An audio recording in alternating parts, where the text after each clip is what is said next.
A bordo de un automóvil de alta gama viajan 5 hombres. Conocemos sus rostros y sabemos cómo se llaman. Son los 5 tipos más ricos del mundo y acaparan, entre ellos, más plata que todo lo que poseen en conjunto las más de 4.000 millones de personas que componen la mitad más pobre de la humanidad, cuyos nombres, por supuesto, no conocemos, aunque nuestra vida esté más cerca de la de cualquiera de ellos que de la de estos tipos estúpidamente ricos que viajan arriba de un auto imaginario. No siempre fue así. Es más, casi nunca fue así. Y viene cambiando rápido. En 2021 hacían falta 10 personas, una minivan llena de supermillonarios para empardar la riqueza de medio planeta. En 2020, antes de que comenzara la pandemia, hacía falta el doble, 22 personas. Para llevarlos ya era necesario un pequeño micro. En 2013, para juntar la misma riqueza que medio planeta, había que sumar la fortuna de los 85 tipos más ricos, que entran en un vagón de tren. 3 años antes, en 2010, eran 388, por lo que hacía falta un avión jumbo para transportarlos a todos. En el mismo periodo de tiempo, durante la última década y media, mientras los ricos se volvían estúpidamente ricos, en casi todos los países de Occidente se aplicaron planes de ajuste de matriz neoliberal que destruyeron millones de puestos de trabajo, expulsaron del sistema una cantidad incalculable de personas y causaron un notable deterioro en la calidad de vida de casi todos. El estado de malestar.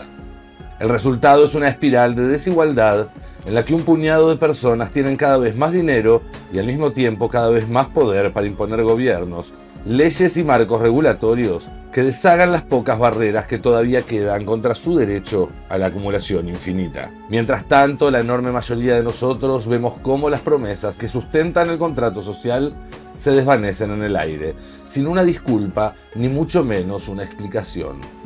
Al contrario, dicen que la responsabilidad es de cada uno, como si no hubiera un sistema dedicado a sostener y acrecentar la desigualdad, canalizando recursos desde abajo hacia arriba mediante las políticas de éxito probadísimo de matriz neoliberal.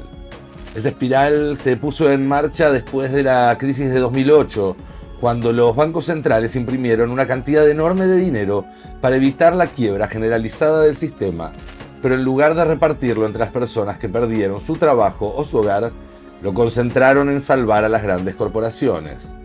Lo explica muy bien el exministro de Economía griego Yanis Varoufakis. Los políticos y los banqueros centrales temieron que si dejaban que los bancos quebraran, como había hecho la administración de Cooper en el 29, provocarían una segunda gran depresión. El plan entonces fue imprimir dinero para dárselo al sector financiero, con la esperanza de que eso respaldaría la inversión en las empresas, generando empleo y así evitar el colapso de la economía. No fue así. Los financieros que temían que las empresas corrientes no pudieran pagar su deuda solo prestaron el dinero de los bancos centrales a las grandes empresas. Mientras tanto, para evitar que esa emisión terminara provocando una escalada inflacionaria, sometieron a los trabajadores y a la clase media a una austeridad brutal. Lo absurdo fue que, además de salvar a los bancos quebrados, rescataron a los banqueros responsables de su fracaso, que luego no tuvieron pudor de adjudicarse a sí mismos bonos multimillonarios financiados con fondos públicos.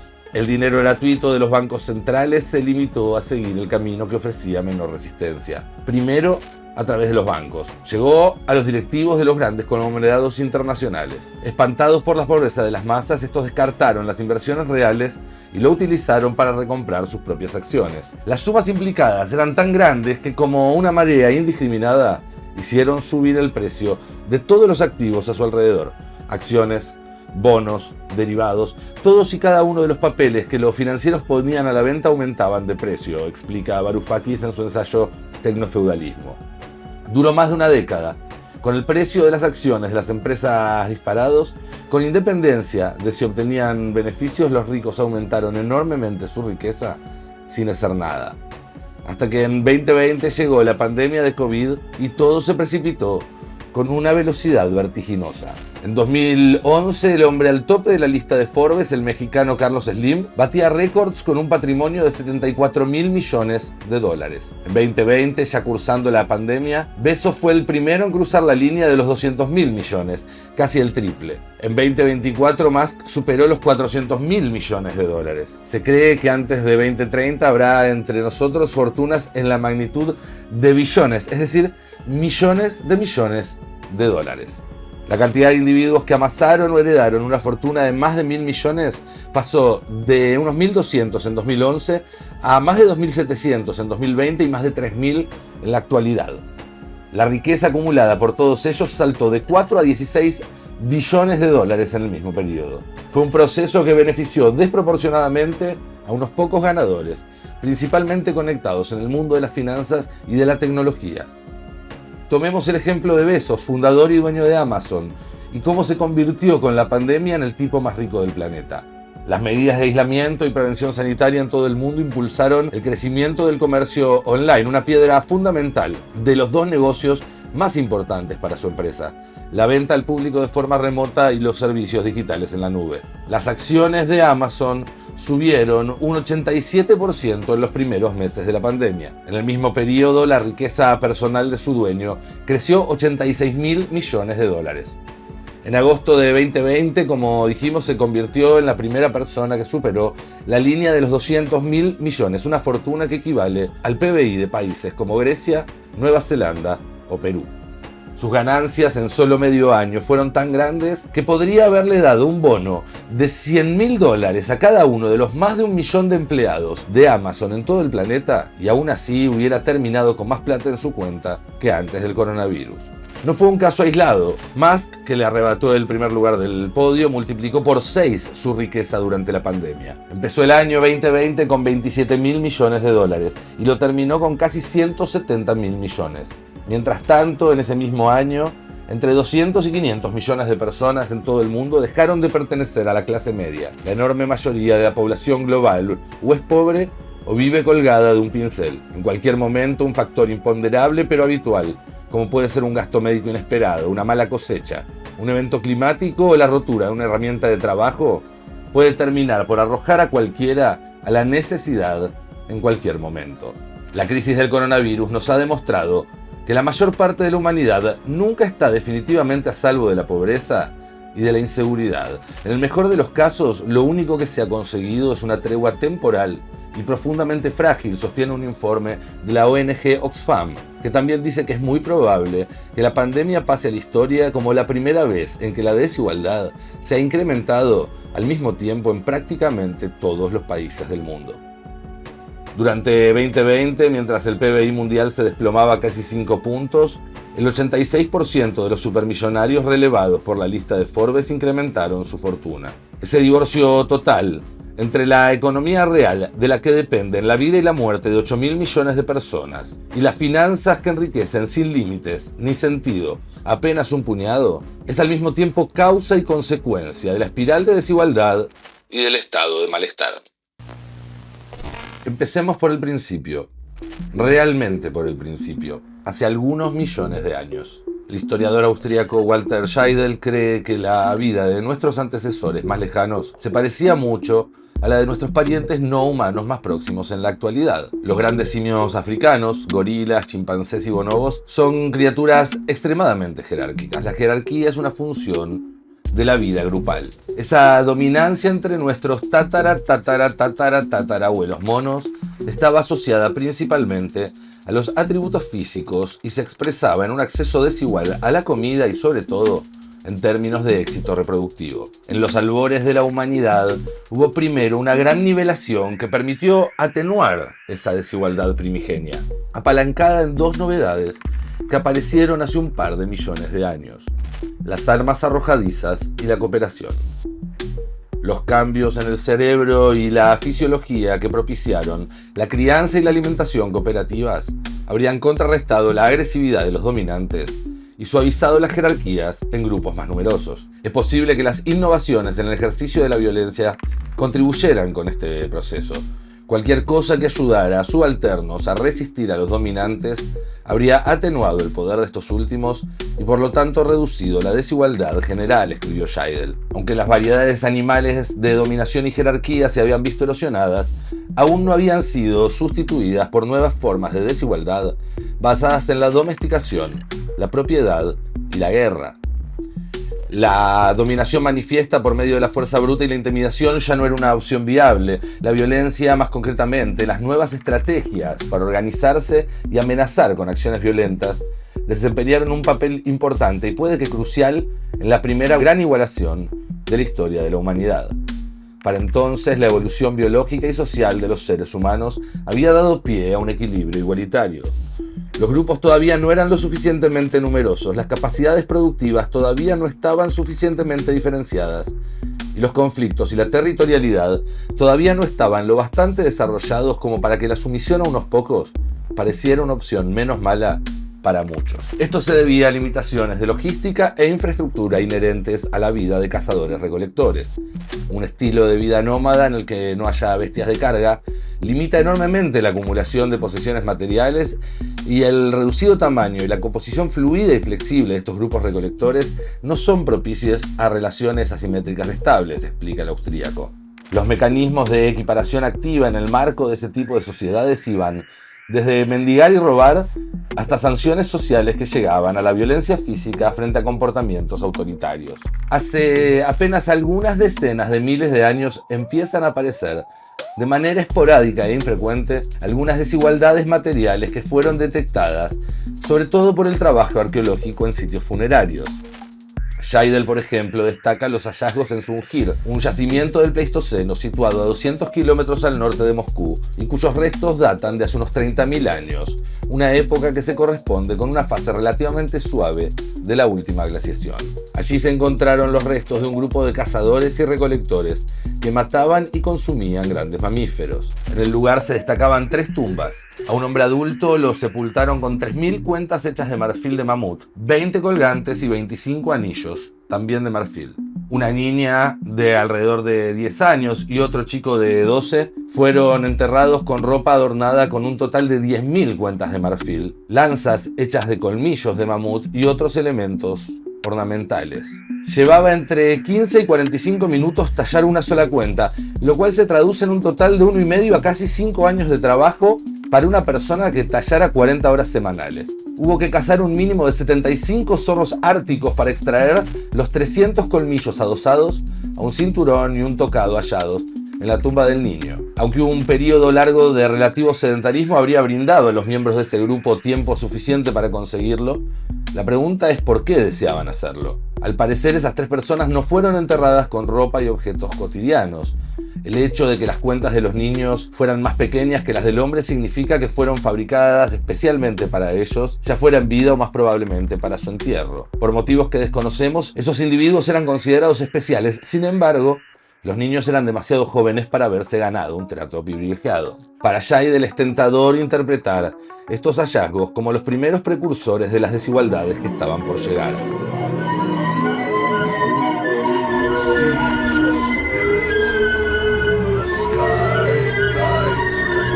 Los vestigios de producción de artesanía avanzada y estandarizada, la inversión de tiempo en tareas sumamente repetitivas y el uso de materias primas obtenidas en lugares lejanos dejan entrever actividades económicas más sofisticadas que con los grupos cazadores-recolectores. Las espléndidas tumbas para niños y adolescentes apuntan a un estatus asignado y puede que incluso heredado.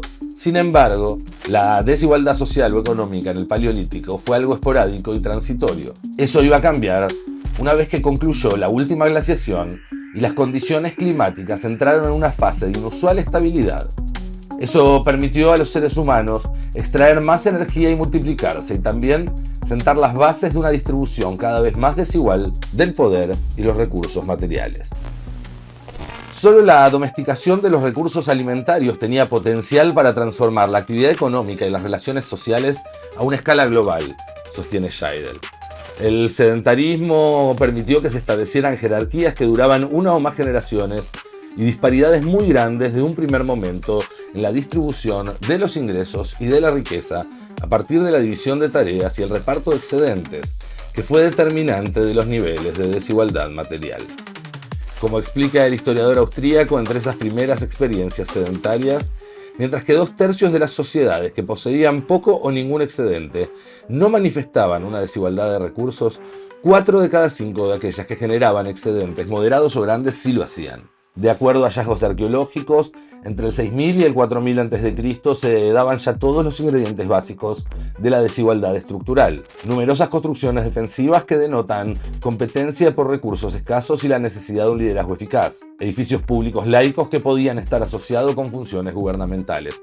Santuarios y templos que dejan entrever la importancia del poder ritual. Símbolos de rango hereditario ejemplificados en las tumbas de niños e indicios de intercambio de artesanías entre familias de las élites de diferentes asentamientos. Dos instituciones que surgieron de la mano y para darse mutua garantía fueron determinantes de la desigualdad crucial de esa época: los derechos de propiedad sobre la tierra y el ganado sobre todo, y la capacidad para transmitir la riqueza de una generación a la siguiente. El cultivo de cereales, que ordenó roles sociales alrededor de la división de tareas, tuvo además un papel crucial en el desarrollo de jerarquías más complejas al permitir un almacenamiento por mayor plazo que permitió a las élites apropiarse del excedente de comida con mayor facilidad. La domesticación aumentó las capacidades coercitivas y alentó la depredación a una escala antes impensable. Los ingresos y fortunas más cantosos en particular recibieron un enorme impulso de la formación de los estados y el creciente alcance, profundidad y asimetría de las relaciones políticas. Esa apropiación tuvo lugar por medios institucionales como la recaudación de impuestos, el cobro de deudas, la servidumbre o los trabajos comunales obligatorios, pero también a través del delito y la violencia. Scheidel escribe que las estafas, la corrupción y la fuerza bruta ya eran medios establecidos de apropiación. Los archivos cuneiformes de la ciudad de Lagash, en el siglo 24 a.C., demuestran que los reyes y las reinas locales se adueñaban de los terrenos de los templos y de sus trabajadores, que los aristócratas adquirían tierras ejecutando préstamos con intereses altos, que las autoridades hacían un uso indebido de activos estatales como los barcos y las zonas de pesca, cobraban en exceso por servicios básicos, retenían los salarios de los trabajadores y en términos generales se llenaban los bolsillos por medio de la corrupción, y que los ricos robaban peces en las chacras de los pobres. La mayor parte de las veces, los métodos legales e ilegales de enriquecimiento no se distinguían con facilidad entre sí, sino que terminaban convirtiéndose en un único entramado que tenía siempre los mismos beneficiarios. La depredación violenta y las preferencias políticas complementaron y amplificaron enormemente las desigualdades de ingreso y riqueza fruto de la producción de excedentes y los activos hereditarios transmisibles.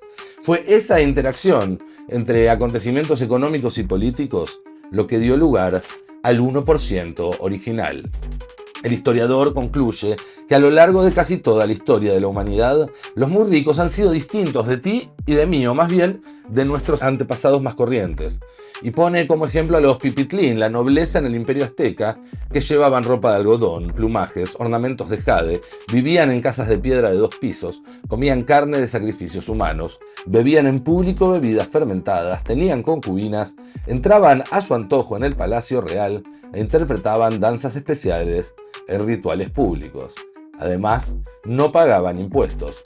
Exceptuando la parte del canibalismo, la descripción no es sustancialmente distinta a la de los súper ricos del siglo XXI.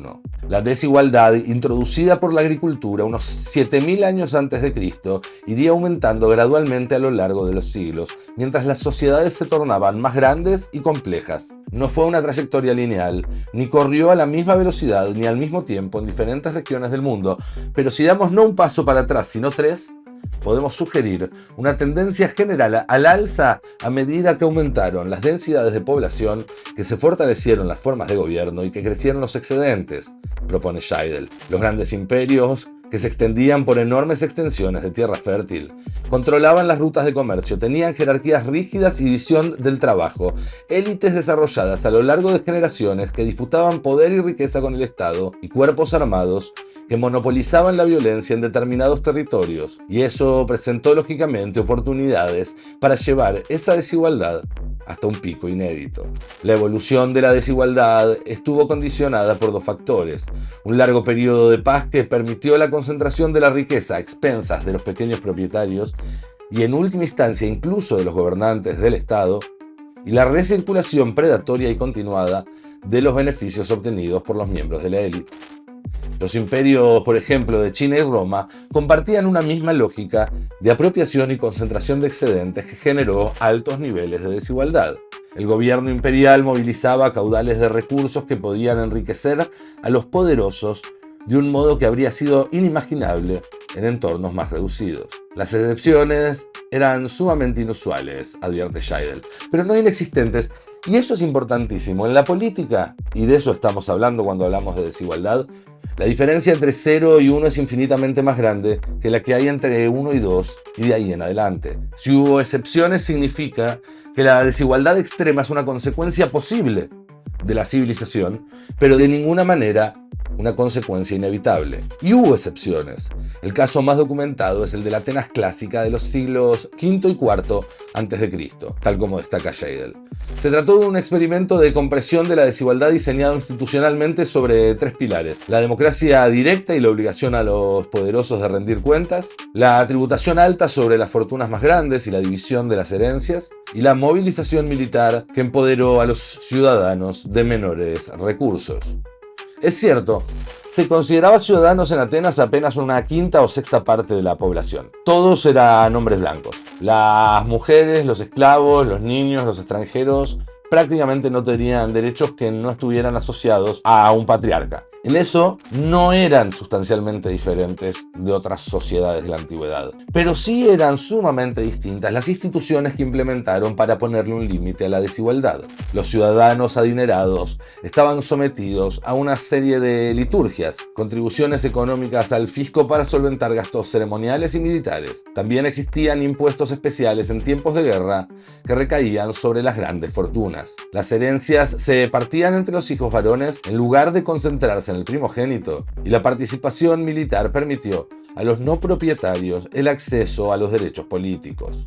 Los cargos públicos eran ejercidos por todos los ciudadanos y había tribunales populares para juzgar a los funcionarios por sus tareas. La corroboración de una experiencia que de forma endógena y a partir de instituciones socialmente aceptadas logró establecer un camino distinto al de la norma en un sentido de mayor justicia redistributiva, es crucial porque demuestra que se puede combatir la desigualdad extrema con herramientas políticas y sin pasar por experiencias traumáticas y altamente destructivas. Pero claro, se trató de una excepción que además no volvió a corroborarse en los siguientes 2500 años y hasta el día de hoy.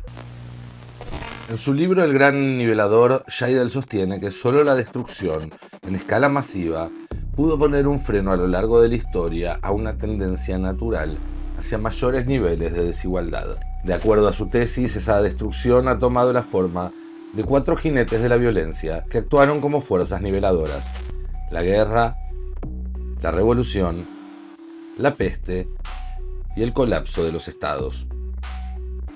A lo largo de miles de años, la civilización no se prestó a una equiparación pacífica, plantea. En una amplia variedad de sociedades y en distintos niveles de desarrollo, la estabilidad favoreció siempre a la desigualdad económica. Las sacudidas violentas tuvieron una importancia crucial a la hora de alterar el orden establecido, condensar la distribución y atenuar la brecha entre ricos y pobres.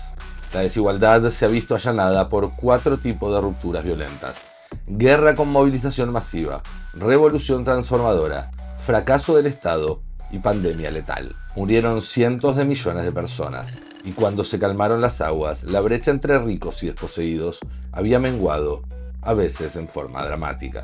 De acuerdo al austríaco, no existían y nunca existieron otros mecanismos pacíficos con una capacidad igualadora comparable. En general, dice, las crisis macroeconómicas tienen efectos poco duraderos en la distribución de ingresos y riqueza. La democracia no mitiga por sí misma la desigualdad y no hay pruebas empíricas convincentes que respalden la idea de que el desarrollo económico moderno como tal reduce las desigualdades por sí mismo. Muchas veces los jinetes no actúan solos sino de a pares, y sus efectos, que son complementarios pero no idénticos, se combinan para modificar radicalmente a las sociedades. Es lo que sucedió de forma notoria tras la caída del Imperio Romano, que reconfiguró por completo el paisaje social y económico de un continente en menos de 300 años.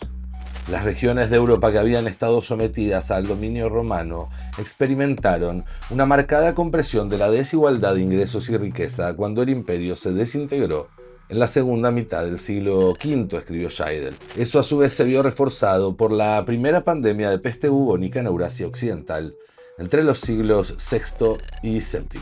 Es importante detenerse en una diferencia crucial entre estos dos mecanismos de equiparación. El colapso institucional causa una destrucción generalizada de la riqueza, que suele empobrecer a todos, por lo que la desigualdad se reduce en la medida que, lógicamente, los que tienen mucho pierden más que los que menos tienen, y la distancia entre ambos sectores se achica. En cambio, la pérdida de una parte significativa de la población por culpa de microbios, en ocasiones un tercio o más, provocaba escasez de mano de obra y aumentaba su precio respecto de otros activos fijos que normalmente no variaban su valor. A consecuencia de ello, los trabajadores ganaban y los terratenientes y empresarios perdían. Al actuar en conjunto coincidieron dos presiones descendentes sobre la desigualdad: la disminución de los excedentes per cápita, que redujeron su alcance, y de las capacidades extractivas de los estados y las élites.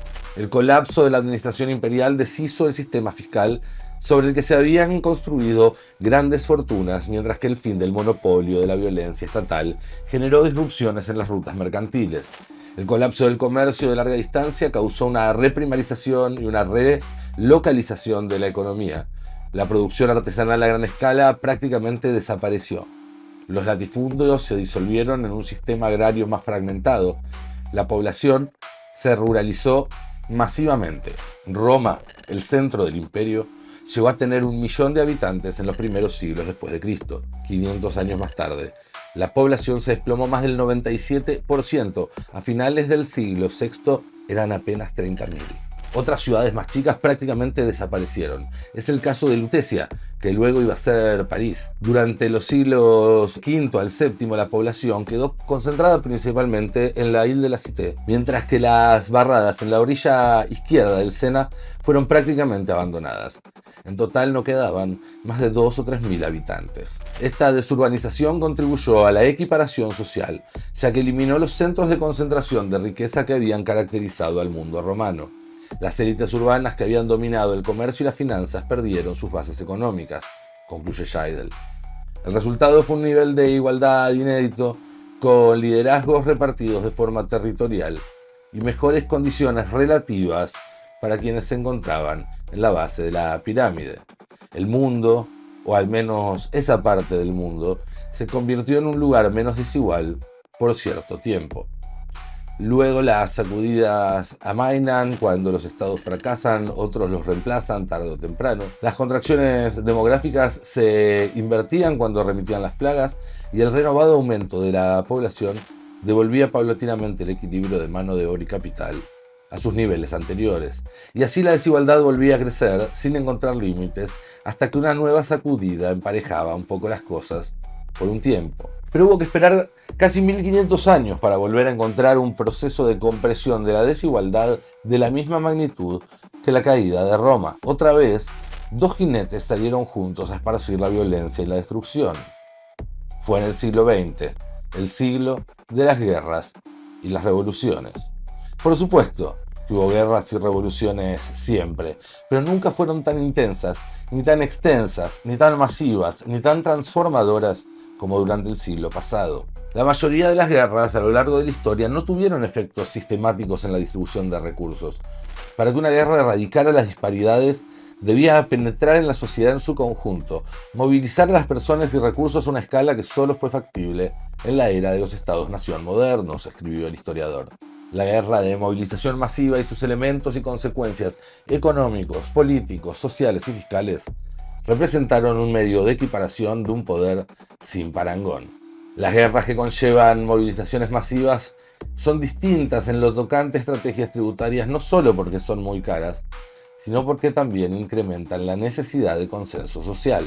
Resulta revelador el dato de que en la Primera Guerra Mundial los regímenes autocráticos como Alemania, el Imperio Austrohúngaro o Rusia prefirieron costear la guerra con deuda y emisión, mientras que países con sistemas más democráticos como Estados Unidos, Inglaterra y Canadá optaron por financiarse aumentando de manera radical los impuestos a los más ricos.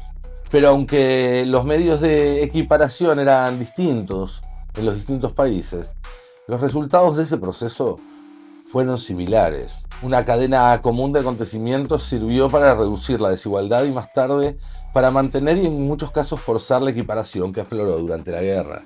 La pérdida de capital a causa de la destrucción, la expropiación o la inflación. La disminución de las rentas del capital debido a intervenciones como la política tributaria, los controles de los arrendamientos, los precios, los salarios y los dividendos, y el compromiso de posguerra con una tributación elevada y progresiva. Dependiendo de circunstancias políticas, militares y económicas específicas de cada país, la equiparación podía ser repentina o más gradual, concentrada durante la guerra o pospuesta a crisis de posguerra o extendida en periodos más largos. Sin embargo, el resultado fue siempre el mismo. Independientemente de si los países perdieron o ganaron, de si fueron ocupados durante o después de la guerra o de si eran democracias o regímenes autocráticos, la gran movilización para provocar una violencia de masas fue el motor de una transformación transnacional en la distribución de ingresos y riqueza, explica Scheidel. La equiparación terminó alcanzando a todos, a unos a través de mecanismos políticos y fiscales, a otros a través de la hiperinflación y la revolución. En uno y otro caso siempre con el trasfondo de largas luchas populares que influyeron y forjaron, de una forma u otra, nuevos consensos sociales. Las guerras mundiales generaron la segunda fuerza igualadora más importante, esto es, la revolución transformadora. Al igual que con las guerras, el austríaco cree que las revoluciones anteriores al siglo XX no redujeron la desigualdad porque no tuvieron la intensidad suficiente para reconfigurar el acceso a los recursos materiales. Lo importante, concluye nuevamente, es la cantidad de violencia.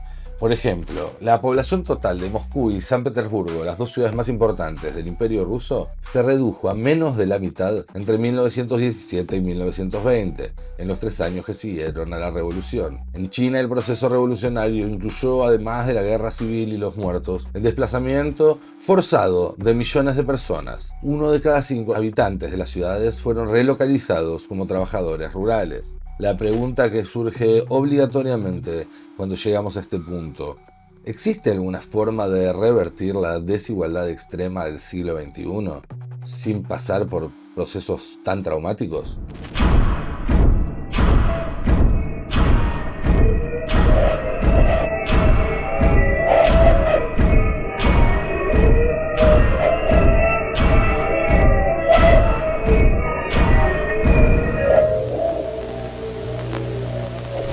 Existe cierto consenso extendido en que no existe una regla económica ni un patrón en la historia que nos permitan asegurar que la desigualdad alcance eventualmente un límite natural.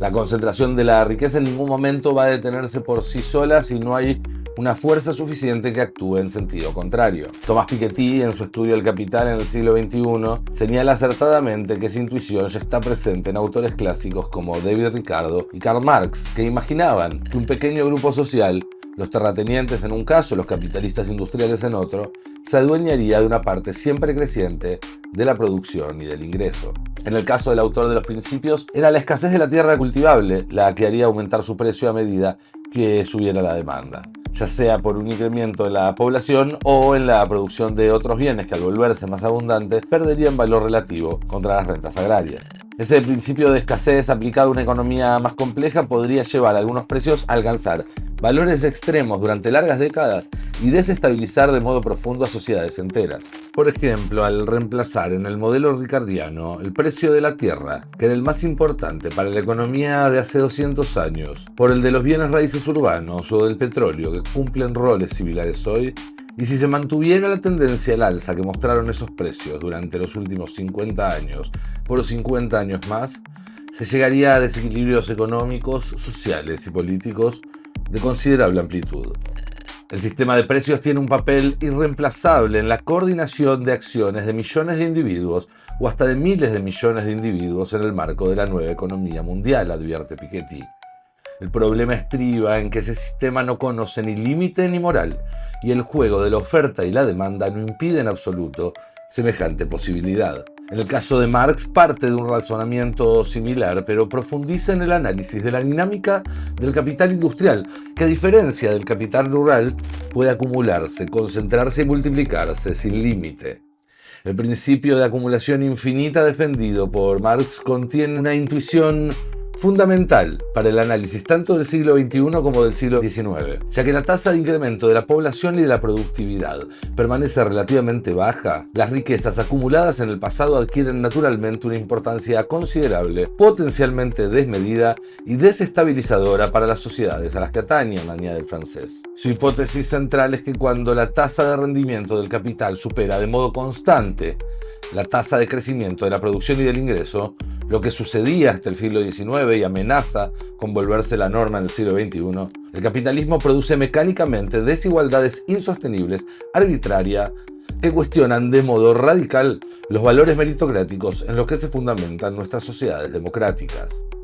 Para Piketty, la dinámica de la distribución de la riqueza pone en juego poderosos mecanismos que empujan alternativamente en el sentido de la convergencia y de la divergencia, pero no existe ningún proceso natural y espontáneo que permita evitar que las tendencias desestabilizadoras y no igualitarias prevalezcan permanentemente. Sin embargo, pide evitar todo determinismo económico en este asunto, pues la historia de la distribución de la riqueza siempre ha sido profundamente política. La reducción de las desigualdades observada en los países desarrollados en la primera mitad del siglo pasado es ante todo producto de las guerras y las políticas públicas instrumentadas después de esos choques.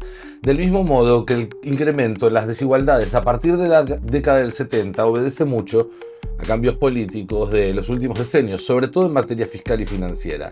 La historia de las desigualdades depende de las representaciones que se hacen los actores económicos, políticos y sociales de lo que es justo y de lo que no, de las relaciones de fuerza entre esos actores y de las elecciones colectivas que resulten de ello. Piketty plantea que para un mismo nivel de desarrollo económico o tecnológico existen siempre múltiples formas de organizar un régimen de propiedad o de fronteras o un sistema social y político o un régimen fiscal o educativo, puesto que son todas elecciones de naturaleza política. Pero además observa que más allá del reparto del capital, existen otros campos de batalla donde se ponen en juego los niveles de igualdad de una sociedad y los mecanismos para sostenerla en esos niveles. Tanto la desconcentración de la propiedad como el poder que se deriva de ella han sido incluso mayores de lo que parece indicar la visión estrictamente monetaria, dice. Esto puede apreciarse desde finales del siglo XVIII en el desarrollo de mecanismos institucionales como la igualdad jurídica, el sufragio universal, la democracia parlamentaria, la educación gratuita, el seguro de enfermedad, la fiscalidad progresiva, la cogestión, los derechos sindicales, la libertad de prensa, el derecho internacional, entre otros. Cada uno de estos mecanismos, lejos de haber alcanzado un estadio final y consensuado, se asemeja más bien a un compromiso precario, inestable y provisional, en perpetua redefinición, resultado de conflictos y movilizaciones sociales específicas, trayectorias interrumpidas y momentos históricos particulares. Simultáneamente, además, la esperanza de vida prácticamente se triplicó en 2 siglos, una media mundial de 26 años en 1820 a 72 en la actualidad. La media de años de escolarización era apenas 1 hace 2 siglos y es de a 8 ahora. Como resultado, la alfabetización saltó del 10% de la población del planeta en 1900 al 85% en la actualidad. El espectacular aumento de la población mundial refleja sin duda una mejora real de las condiciones de vida de los individuos, en particular gracias a los avances de la agricultura y de la alimentación que han permitido superar los ciclos de superpoblación y hambruna. También es el resultado de la disminución de la mortalidad infantil, un factor clave en todo esto. Además, los asalariados inquilinos disfrutan ahora de derechos que distan mucho de lo del pasado, porque la evolución hacia la igualdad de los últimos siglos se ha caracterizado por un profundo reequilibrio de la ley en favor de los no propietarios. Piensen que en el siglo XIX un empresario podía despedir a un empleado o modificar sus condiciones de trabajo y su salario casi a voluntad. Al igual que un propietario podía desalojar a su inquilino o duplicar el alquiler sin previo aviso, y hoy en muchas partes eso no se puede. Esta reducción de las desigualdades es en parte consecuencia de las guerras y de las crisis, pero sobre todo el resultado de las nuevas políticas sociales y fiscales aplicadas desde finales del siglo XIX y durante el siglo XX, que permitió el acceso a una serie de cuestiones que antes no existían para la mayoría de la población. Las guerras mundiales redujeron a cero o casi la acumulación patrimonial, llevando mecánicamente un gran rejuvenecimiento de las fortunas, es cierto, pero antes de 1914 ya existía un reclamo generalizado de redistribución y en algunos casos había empezado a concretarse. Dice Piketty, por ejemplo, que el primer factor fue el surgimiento y consolidación a largo plazo del Estado social, que fue consecuencia en gran medida de las luchas sociales y de la creciente movilización de los trabajadores de finales del siglo XIX. Y el segundo factor, como ya dijimos, el desarrollo de una fiscalidad muy progresiva, que al mismo tiempo promovió una mayor movilidad social y la prosperidad colectiva. La invención de esa fiscalidad también debe considerarse sobre todo como consecuencia de movilizaciones sociales y políticas y de movimientos reivindicativos, que ciertamente vio ese proceso acelerado por guerras, revoluciones y crisis, pero aunque la importancia relativa de esos acontecimientos varía mucho de un país a otro, el resultado fue a la larga siempre el mismo. Pero además, en Suecia, donde había un régimen hipercensitario, ya entre 1909 y 1911 se estaba discutiendo esa cuestión y Suecia fue un país que pasó relativamente inafectado por las guerras mundiales. En el Reino Unido también, entre 1909 y 1911, cae la Cámara de los Lores y se aprueba el presupuesto del pueblo, que combinaba una fuerte progresividad con subsidios sociales. En Estados Unidos, el impuesto federal sobre la renta se produjo en 1913 y no tuvo nada que ver con el primer conflicto mundial que comenzaría luego. Fue la culminación de un largo proceso de revisión constitucional que había comenzado en 1895 y que dio muestra de la fuerte movilización popular y de la demanda de justicia social y económica que existía en esa época. De acuerdo a las investigaciones del francés, la comparación entre diferentes países indica que este mecanismo fiscal fue más eficaz cuando fue acompañado de una mayor participación de los trabajadores en la fijación y el control de los salarios y las escalas salariales. Porque no se trata solamente de cobrar impuestos altos a los que más tienen. Había un programa orientado a moderar la acumulación de capital y de poder en pos de los estados puestos al servicio de la sociedad y no de los intereses concentrados. Políticas destinadas deliberadamente a reducir el poder de los grandes propietarios eran, por ejemplo, la congelación de alquileres, las nacionalizaciones, la regulación financiera, los derechos sindicales. Políticas que son muy diferentes entre sí, pero que tienen en común el valor de que reducen el valor monetario de la propiedad para los dueños, pero no el valor social para los usuarios. Entonces hay una real redistribución del poder y no una pérdida de poder real. Dice Piketty, esto podría replicarse perfectamente en el siglo XXI, siempre y cuando haya nuevas luchas y rupturas históricas que permitan avanzar en esa dirección. Esas prolongaciones van a tener que atender necesariamente un factor que menciona Piketty, y sin el cual tampoco puede explicarse el proceso de compresión global de la desigualdad durante el siglo pasado, que es el default a las obligaciones impagables. En 1945 o 1950 los principales estados europeos se encontraron con una enorme deuda pública después de la guerra. La mayoría de los países optaron por no reembolsar dichas deudas y orientarse a otras prioridades, como por ejemplo la obra pública, los subsidios y demás. Y eso lo hicieron cancelando las deudas totalmente con inflación o a través de impuestos a los más ricos. Y son políticas que tuvieron gran éxito y les permitieron rápidamente deshacerse de las deudas del pasado y enfocarse en el futuro y la reconstrucción. Si esas deudas se hubieran honrado sin cancelaciones ni inflación, ni gravámenes excepcionales al capital privado, solo con superávits acumulados, hoy todavía seguirían pagando en la década del 2020 los intereses a los dueños de los activos coloniales y nacionales anteriores a 1914, que eran los acreedores de esas deudas. Branko Milanovic escribió su libro Desigualdad Mundial para proponer una lectura alternativa a la de Piketty y Scheidel.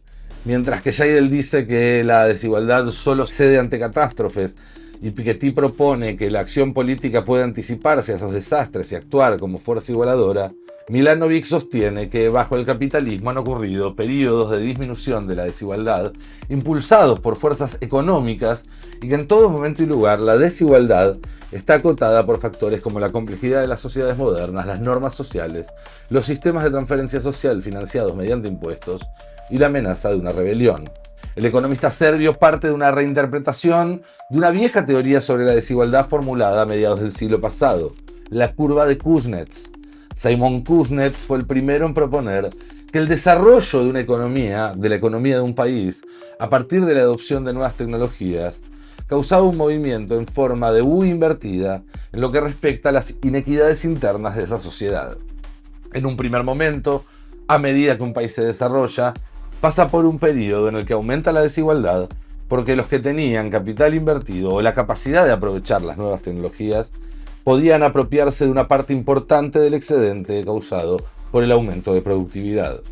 En algún momento, el aumento de la oferta de fuerza laboral calificada y la demanda de una fiscalidad progresiva y políticas de redistribución harían descender la desigualdad hasta alcanzar el equilibrio en niveles relativamente bajos. Eso explica la curva de evolución de la desigualdad durante el siglo XIX y las primeras 3/4 partes del siglo XX. Antes de la Revolución Industrial, cuando el ingreso medio estaba estancado, no había una relación entre ingreso medio y el nivel de desigualdad. Los salarios y la desigualdad aumentaban o disminuían debido a acontecimientos idiosincráticos como epidemias, nuevos descubrimientos, invasiones y guerras. Con la revolución industrial y el aumento continuo del ingreso medio, la situación cambia y los salarios generalmente aumentan proporcionalmente con el ingreso o aún más rápido, como en la década dorada del capitalismo.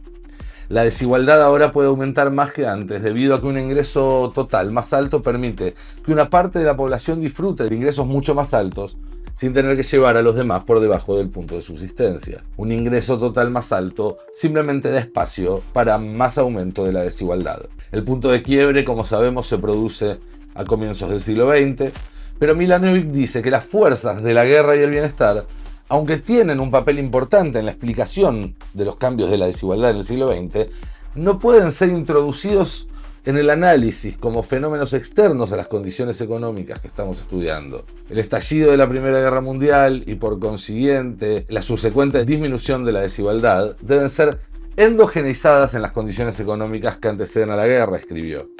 De acuerdo con esta interpretación, la guerra fue ocasionada por la competencia imperialista enclavada en las condiciones económicas internas del momento, desigualdades del ingreso y de la riqueza muy elevadas, grandes ahorros de las clases superiores, una demanda agregada interna insuficiente y la necesidad de los capitalistas de encontrar usos lucrativos para ese excedente de sus ahorros fuera de su propio país. O dicho con otras palabras, los capitalistas alemanes que llegaron al juego más tarde querían tener las mismas ventajas que los franceses e ingleses, pero la mayor parte del mundo ya se había repartido.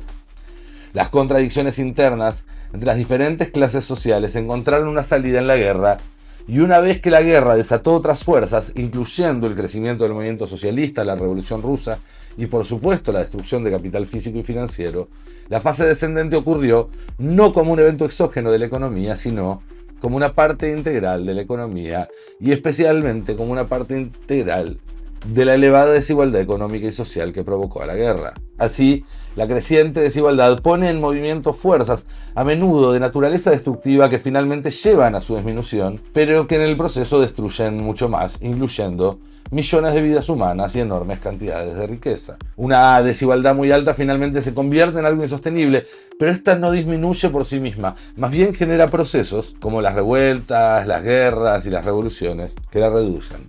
El problema es que la curva de Kuznets no puede explicar entonces por qué la desigualdad volvió a aumentar en el mundo desarrollado a partir de la década del 80 y hoy alcanza niveles similares a los de antes de la Primera Guerra Mundial. Aquí el serbio introduce una novedad. No habría una única curva de Kuznets, sino muchas que se suceden a medida que distintas revoluciones generan distintos excedentes que permiten niveles más grandes de desigualdad.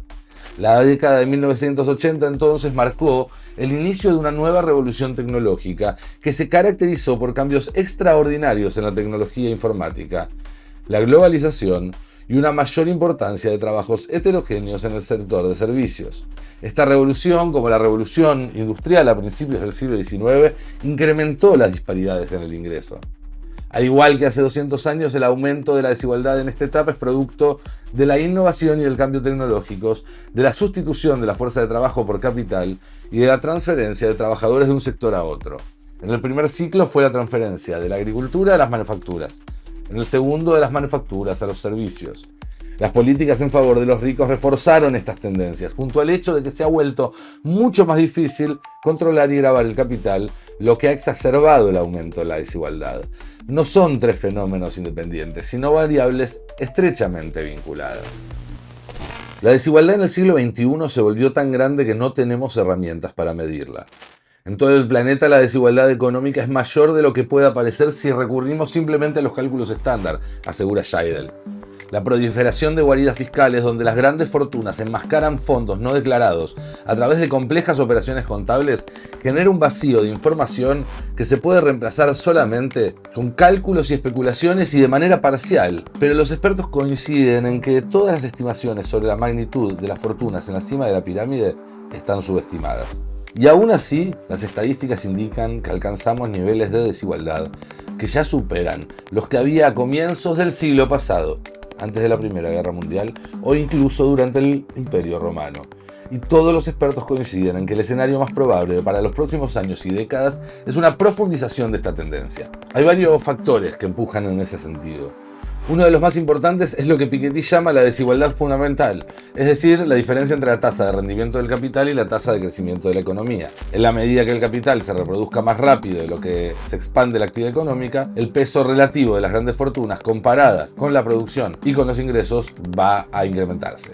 En estas condiciones es casi inevitable que los patrimonios heredados dominen por mucho a los patrimonios constituidos a lo largo de una vida de trabajo y que la concentración del capital alcance niveles muy elevados y potencialmente incompatibles con valores meritocráticos y los principios de justicia social, que son el cimiento de nuestras sociedades democráticas, asegura. Esta desigualdad fundamental nada tiene que ver con una imperfección del mercado.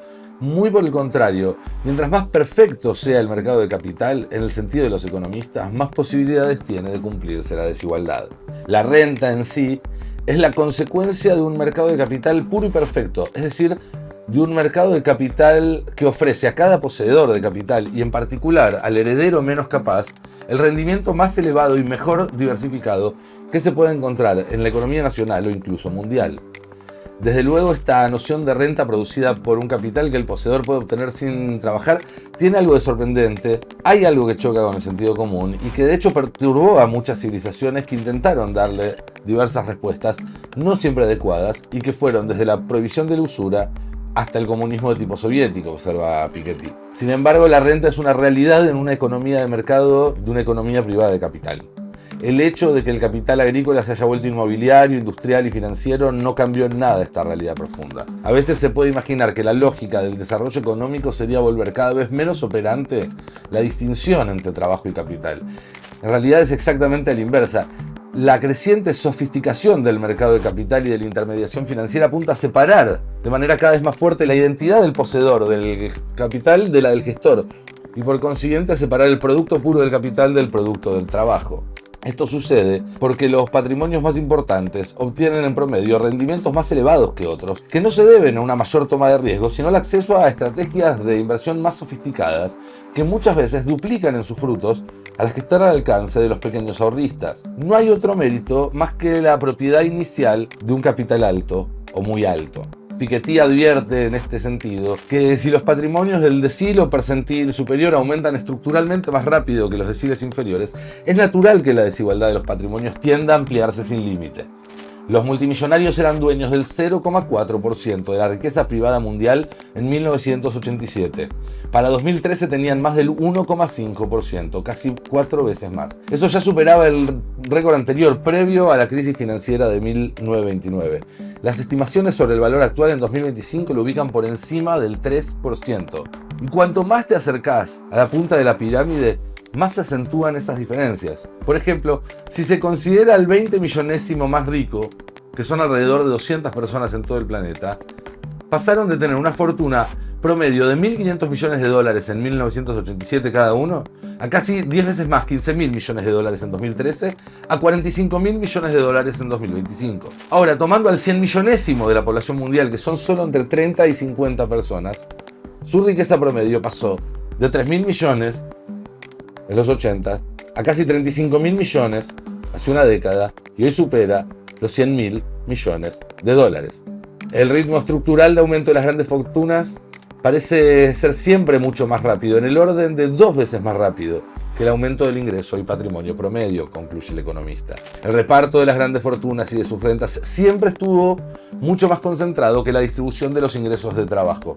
Eso es una constante a lo largo de la historia y a lo ancho del planeta. Sin embargo, a partir de la contrarrevolución neoliberal se dio un fenómeno nuevo, que es que la desigualdad de los ingresos también comenzó a escalar de forma inédita. De acuerdo a los datos de Scheidel, durante más o menos una generación, década arriba, década abajo, las disparidades de ingresos han aumentado en todos los países sobre los cuales disponemos de datos fiables. Para 1980 en Estados Unidos, el decil superior en cuanto a ingresos laborales, es decir, el 10% con mejores salarios, se apropiaba de una tercera parte del ingreso nacional. Hoy se queda con la mitad. Esa suba de nuevo se explica principalmente por lo que sucedió en la punta de la pirámide. El centil de personas con mejores ingresos, 1 de cada 100, pasaron de quedarse con algo menos del 10% del total en los 70s al doble, más del 20% en la actualidad. Y si vamos al milésimo superior, el 0,1% de las personas se quedaban con algo menos del 3% de los ingresos hace medio siglo. Hoy están cerca del 12%, 4 veces más. Y si nos enfocamos apenas en el 0,01% que más gana, 1 de cada 10.000, advertimos que pasaron a quedarse con casi un punto de total en los 70s a más del 6% en la actualidad. Piketty lo describe como un fenómeno radicalmente nuevo, una escalofriante subida de los salarios muy altos y en particular de las remuneraciones de los altos ejecutivos de las grandes empresas y el mundo de las finanzas en un contexto de muy bajo crecimiento y de casi estancamiento del poder adquisitivo de la masa de los sueldos y salarios. Para hacerse una idea, el 70% de las personas que forman parte del milésimo mejor pago son altos ejecutivos. En comparación, los deportistas y artistas de élite en conjunto representan apenas un 5% de ese grupo. Se trata de directivos que tienen la capacidad de fijar su propia remuneración, a veces sin ninguna moderación y sin una relación clara con su productividad individual, y que tienden a tener la manga un poco ancha o por lo menos a mostrarse más optimistas que el promedio en cuanto a la evolución de su propia productividad marginal. La fuerte baja de los impuestos a los más ricos que comenzaron a implementarse en los 70s y los 80s y no se revirtieron desde entonces jugó un rol clave en este proceso, no solo porque permitió el crecimiento de la desigualdad salarial, sino porque modificó profundamente las relaciones entre las sociedades y el capital. El impuesto no es solo una manera de hacer contribuir a unos y otros con el financiamiento de las cargas públicas y de los proyectos comunes, así como de distribuir esas contribuciones de la manera más aceptable posible, señala Piketty. También es una manera de producir categorías, conocimiento y transparencia democrática. La desigualdad salarial aumentó mucho simplemente porque las sociedades se volvieron mucho más tolerantes ante unas remuneraciones extremas a partir de 1970 y 1980. El carácter más o menos sostenible de una desigualdad tan extrema depende no solo de la eficacia del aparato represivo, sino también y tal vez sobre todo de la eficacia del aparato de justificación. Si se perciben las desigualdades como justificadas, porque por ejemplo aparentemente son consecuencia del hecho de que los más ricos eligieron trabajar más o más eficazmente que los pobres, o bien porque impedirles ganar más perjudicaría inevitablemente a los más pobres. El crecimiento de esta nueva categoría de super ejecutivos le dio una falsa pátina de mérito a nuevos niveles de desigualdad, injustificables bajo ningún criterio que no sea la mera acumulación y concentración del capital como un fin en sí mismo. Como los más ricos son al mismo tiempo los más exitosos, pareciera que no se puede discutir el origen, los efectos, ni muchísimo menos límites razonables para sus fortunas. La sociedad meritocrática moderna, sobre todo en los Estados Unidos, es mucho más dura con los perdedores, pues pretende justificar su predominio en la justicia, la virtud y el mérito, así como en la insuficiente productividad de los que están abajo, escribe el francés. En el mismo sentido, Milanovic da cuenta de que mientras que en el pasado se ridiculizaba comúnmente a los rentistas y se les menospreciaba por hacer un trabajo que no exigía más que recortar cupones, bajo el nuevo capitalismo las críticas al 1% más rico se mitigan por el hecho de que muchos de ellos son personas con una gran educación, trabajadores y con carreras muy exitosas. Por lo tanto, la desigualdad se presenta con un atuendo meritocrático. Las desigualdades que genera el nuevo capitalismo parecen ser, y en alguna manera lo son, más justificables y por consiguiente más difíciles de desarraigar. Sin embargo, esa idea de que existen dos tipos teóricos de desigualdades y dos tipos teóricos de fortunas que se comportan de manera distinta, choca con una realidad en la que ambos coexisten de forma promiscua. Nada impide ser al mismo tiempo un ejecutivo y un rentista. Y desde luego que nada impide que los hijos de los super ejecutivos se conviertan en rentistas, advierte Piketty. Si esas dos lógicas se complementan, pueden conducirnos a un nuevo mundo de desigualdad aún más extrema que la generada por una de las dos lógicas de forma independiente. Podemos entonces conjugar en el futuro los defectos de ambos mundos, teniendo por un lado el regreso de la enorme desigualdad del capital heredado y por el otro, discordancias salariales exacerbadas y justificadas mediante consideraciones en términos de mérito y productividad, cuyo fundamento factual, como vimos, es muy endeble. Otros elementos profundizan esta tendencia que tiene como resultado una hiperconcentración del capital en una fracción mínima de la sociedad. La segregación residencial por ingresos, la tendencia de las personas de la cima de la pirámide social a casarse entre sí, padres que invierten mucho en la educación de sus hijos e hijos que obtienen trabajos en los que les pagan mucho y al mismo tiempo heredan grandes activos de capital. Así señala Milanovic, la desigualdad entre familias se hace cada vez más arraigada y estable porque sus fuentes provienen tanto del trabajo como del capital y adquiere una apariencia de meritocracia que hace que sea políticamente más difícil de revertir. De esta manera nace un nuevo capitalismo muy diferente del clásico, que se basaba en la división entre el capital y el trabajo encarnado en diferentes personas. En el nuevo capitalismo, los ricos capitalistas y los trabajadores ricos son las mismas personas. Y lo que es más importante, en el nuevo capitalismo a veces el dinero tiende a reproducirse solo. Piketty explica que más allá de cierto umbral, todas las fortunas heredadas o empresariales aumentan a ritmos muy elevados, sin importar si el titular de la fortuna en cuestión ejerce o no una actividad profesional. Una vez establecida una fortuna, la dinámica patrimonial sigue su propia lógica y un capital puede seguir aumentando a un ritmo sostenido durante decenios simplemente debido a su cuantía.